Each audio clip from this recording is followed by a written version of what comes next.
Gracias por seguir con nosotros. Estamos en esta transmisión especial justamente previa a la clausura de la 13ª cumbre de la Alianza del Pacífico que se lleva a cabo en Puerto Vallarta, Jalisco. Y antes de ir a la pausa estábamos hablando, Rodrigo Farfán, justamente de habrá dos nuevas administraciones de las 4 que actualmente operan la Alianza del Pacífico, que son la del futuro presidente Andrés Manuel López Obrador y también de Iván Duque en el caso de Colombia. Y me gustaría, si quieres, continuamos ahora contigo, Tania. ¿Cuáles serían los retos con respecto a estas dos nuevas administraciones? Una de izquierda, la otra quizá le va a dar continuidad a la derecha de Colombia, pero pues, ¿qué podríamos esperar al respecto? Hay que, en un sentido de lo que nosotros quisiéramos y lo que debiera de ser, los presidentes electos, pero todavía no en funciones, tienen la necesidad, la responsabilidad de dar continuidad a los trabajos que se ha llevado a cabo como presidentes y como naciones y asumir los compromisos que tenemos, tanto en esta alianza como los que se van a dar en esta cumbre, con vías de generar mayor progreso y desarrollo y solidificar estas relaciones multilaterales que sin duda van a fortalecer a América Latina y el Caribe, así como asumir los compromisos 2030 de la agenda de la ONU, donde también es un tema muy importante que se está resaltando en esta cumbre. Y esta parte de transición, los equipos que acudieron, por ejemplo, el equipo del presidente electo Andrés Manuel López Obrador, lo que deberían de hacer es empaparse, en vez de ponerse a ver los compromisos y darse cuenta ya en funciones de la seriedad que esto conlleva, que no es ningún juego. Las relaciones comerciales de un país significan mercados, sectores, y de eso depende el futuro y el desarrollo económico o la desestabilidad y la decadencia del mismo. Podemos ver a el país como Venezuela, que fue excluido de Mercosur por las decisiones que tomó un mandatario, y podemos ver que hoy atraviesa el número más alto de inflación, una inflación histórica que desde 1 millón, o sea, es algo brutal. Y esto es un ejemplo muy claro que hoy tenemos para ver lo que puede pasar si no se lleva a cabo los compromisos que tenemos, primero como nación, porque somos México. Entonces, los presidentes electos deben de asumir estos compromisos y de llevar estas tareas que forman estas alianzas, estos amigos, estos socios comerciales, que sin duda son buenos, y podemos ver ayer cómo se llevaban los presidentes con este buen humor, con esta buena disposición de seguir estrechando lazos, generando acuerdos, con vías de que los países que están en vías de desarrollo, como América Latina, que tiene ese sesgo mayor que en otras partes del mundo, puedan seguirse desarrollando y alcanzar niveles importantes de cerrar las brechas de desigualdad que existen en estos países y que se pueden generar sin duda con las inversiones extranjeras, con el comercio y con esta empuje y esta alianza sobre el comercio internacional, y que se lleve a cabo. Más importante, me parece que este es el reto más fundamental que se tiene que dar, y se tiene que dar ya desde ahorita, desde ver los trabajos que se van a realizar, desde que formen parte de los acuerdos y desde que concluyan las mesas y que asuman los nuevos acuerdos como propios. Tania, haciendo un paréntesis en la situación que comentabas que vive actualmente Venezuela, por lo cual fue expulsada de Mercosur, ¿quiere decir que entonces los países integrantes de estos bloques económicos tienen la obligación, por así decirlo, si así lo podríamos llamar, ya ustedes nos lo dirán, de mantener una estabilidad económica o ciertas condiciones dentro del país para permanecer dentro de este bloque? ¿Cómo es que funciona? Como hasta los derechos humanos, es vital. Es un tema que le duele a muchas naciones de América Latina y el Caribe, que ha puesto en una situación muy deplorable a la población de un país, y eso es lo que atiende a estas naciones que optan por la democracia, optan por el bienestar de las poblaciones, y esas son cosas que también se tienen que respetar y se tienen que favorecer para que los países puedan llegar a estos acuerdos, puedan ser asociados. Necesitan como un mínimo de requerimientos que justamente den a que ya puedan asentar bases y hacer negociaciones con otros países. Es decir, podríamos decir que pues el próximo gobierno que gobernará nuestro país tendrá que mantener condiciones similares para permanecer dentro de este bloque. ¿Es así? Este bloque y a todos los otros que tenemos, incluyendo los acuerdos y las responsabilidades que tenemos con la ONU, que son sumamente importantes. Vemos que Estados Unidos ha optado por salirse de algunos, principalmente en temas ecológicos, que también han puesto a Estados Unidos en una mira ante el mundo nada correcto y nada favorable, y todas estas cuestiones influyen directamente en el comercio.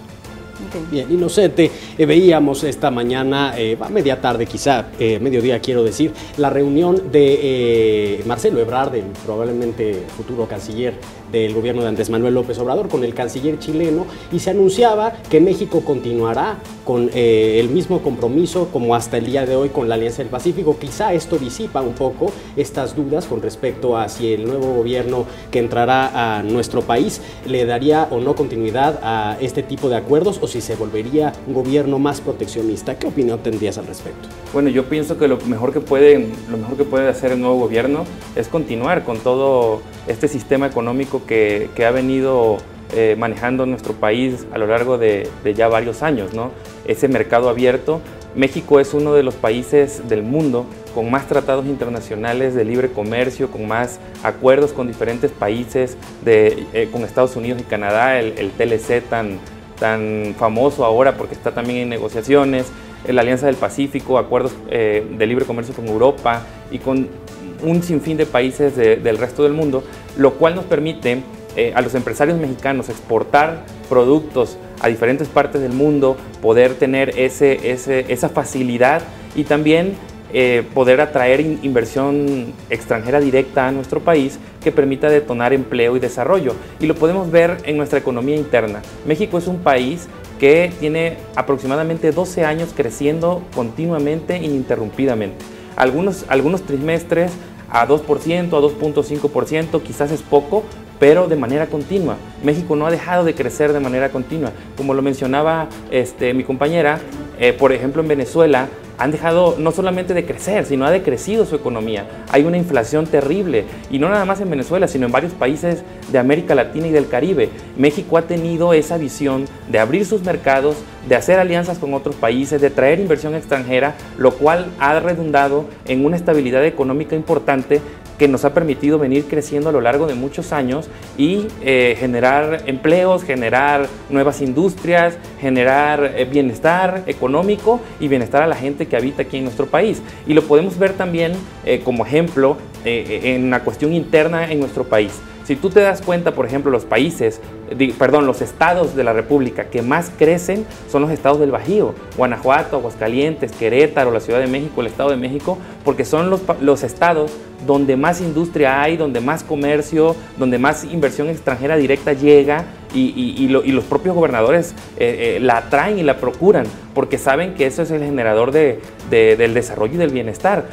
Un contraste y una brecha muy importante y muy drástica en cuanto a los estados del sur, por ejemplo, ¿no? Que su economía interna muchas veces no solamente no crece, sino decrece, porque son estados que están solamente segmentados a una sola actividad económica, ya sea el petróleo, el campo, pero solamente una. Los países y los estados que se abren a tener diferentes tipos de actividades económicas, a traer inversión extranjera, pero también fortalecer su economía interna, pues entonces los resultados son evidentes, ¿no? Y eso es algo muy positivo. Yo pienso que el nuevo gobierno debería de mantener esa línea para que nuestro país siga creciendo y aspirar a que no crezca al 2 y al 2.5 o al 3, sino rebase esa meta, ese umbral, lo supere y podamos crecer a una cifra aún mayor para poder tener un país mucho más fuerte en el contexto internacional frente a la potencia que tenemos de vecino en el norte.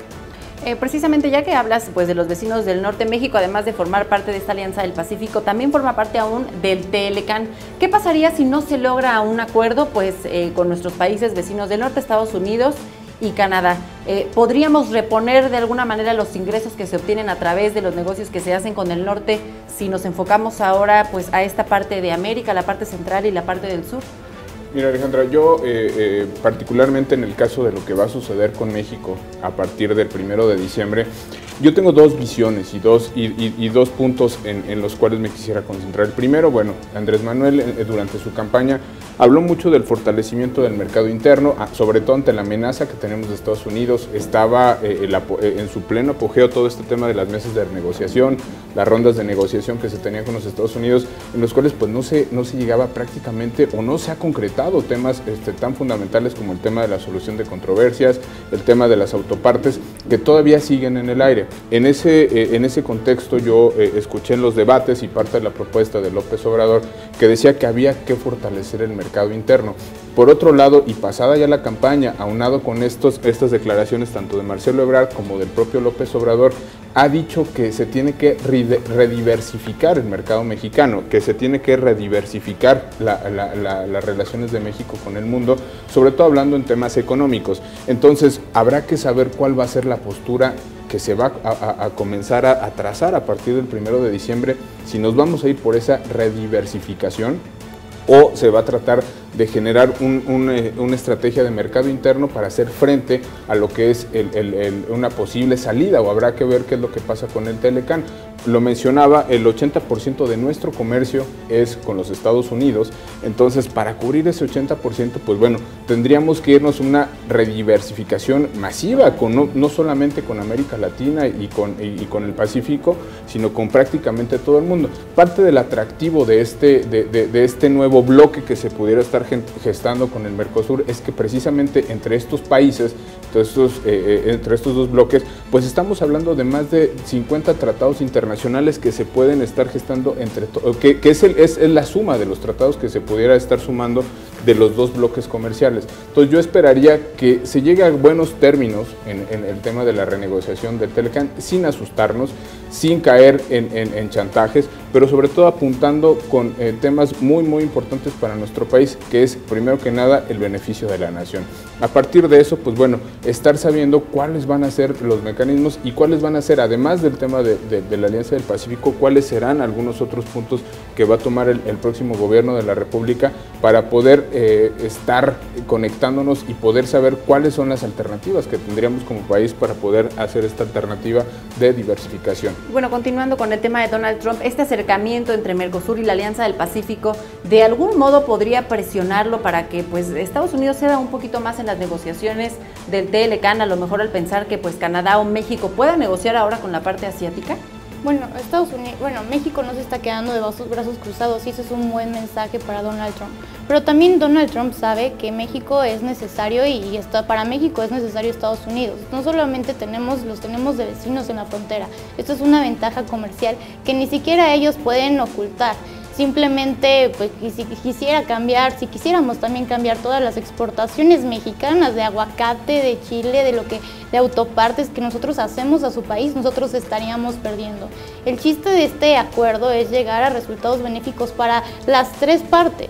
Y sin duda alguna Estados Unidos tiene claro esto, que este acuerdo no se ha venido abajo, porque es necesario y porque si no toda la industria estadounidense de muchísimas partes y muchísimas ramas pegaría un grito en el cielo.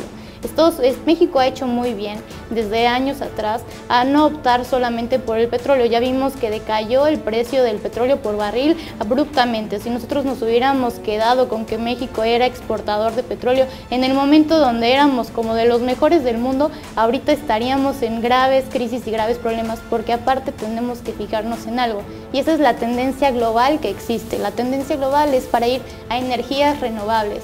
Y esto pues es donde todos los países van a sumar todos los esfuerzos, algunos más rápido que otros. Por ejemplo, nosotros que somos países en vías de desarrollo, que vamos muy bien, pero que sin duda no podemos hacer este brinco de manera tan rápida, lo estamos llevando a cabo y se han venido implementando estas formas para hacerlo. México no se ha quedado de brazos cruzados, México ha ido creciendo y creciendo sus relaciones comerciales con los demás países, no solo con ahora América Latina y el Caribe más que nunca, también con la comunidad europea, con la comunidad asiática y con el occidente, que también es un mercado muy importante a nivel comercial internacional.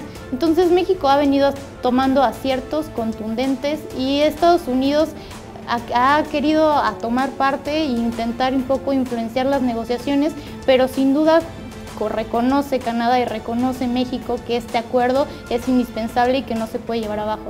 La gente igual no se da cuenta qué tan importante es el comercio, pero si ustedes recordarán, en 1994, cuando el NAFTA fue creado, hubo un cambio constante y abrupto entre lo que nosotros como consumidores podíamos obtener, las películas que se pasaban en Estados Unidos, que llegaban aquí, la tecnología como eran los radios, los estéreos, los CDs, cambió abruptamente y mejoró la calidad de vida de todas las personas por los productos que nosotros teníamos. Hoy en día nosotros tenemos un mercado más fortalecido interno, pero sin duda no podemos esperar que seamos los mismos sin tantas empresas extranjeras de Estados Unidos o de Canadá que tienen sus productos y sus inversiones aquí en México y que hacen tanto bien a nuestro desarrollo, al crecimiento de empleo, y pues esto es una tendencia global. No pueden un país ya nunca más cerrarse al comercio. Estaríamos viendo casos como lo que pasa en Venezuela si algún país optara por ello. Así es, Tania, justamente mencionas un tema muy importante, que es el fortalecimiento del mercado interno de un país. Es el discurso que ha dado Andrés Manuel López Obrador, pero sin descuidar nuestros mercados externos, la inversión extranjera. E incluso ayer, Inocente, no sé si estás enterado, probablemente sí, ayer Andrés Manuel López Obrador daba el anuncio de 7 proyectos importantes para este país. Uno de ellos, el del Istmo de Tehuantepec, que justamente se trata de llevar inversión extranjera hacia esta zona, ya que hablabas tú de toda la inversión que se da en la zona centro de nuestro país y que habría que llevarla a otros estados que necesitan y requieren de esta inversión justamente. Sí, claro, es importante cerrar esa brecha entre el sur y el centro y el norte de nuestro país. Evidentemente, México Norte, México Centro es uno y México Sur es uno totalmente distinto. Por el tema también que platicábamos anteriormente, los estados del sur del país han centrado su economía en una sola actividad económica o productiva. En este caso es el petróleo. Yo como tabasqueño te lo puedo decir, toda mi vida viví allá, y toda la gente que no se dedica al petróleo trabaja en el gobierno, no hay más industria.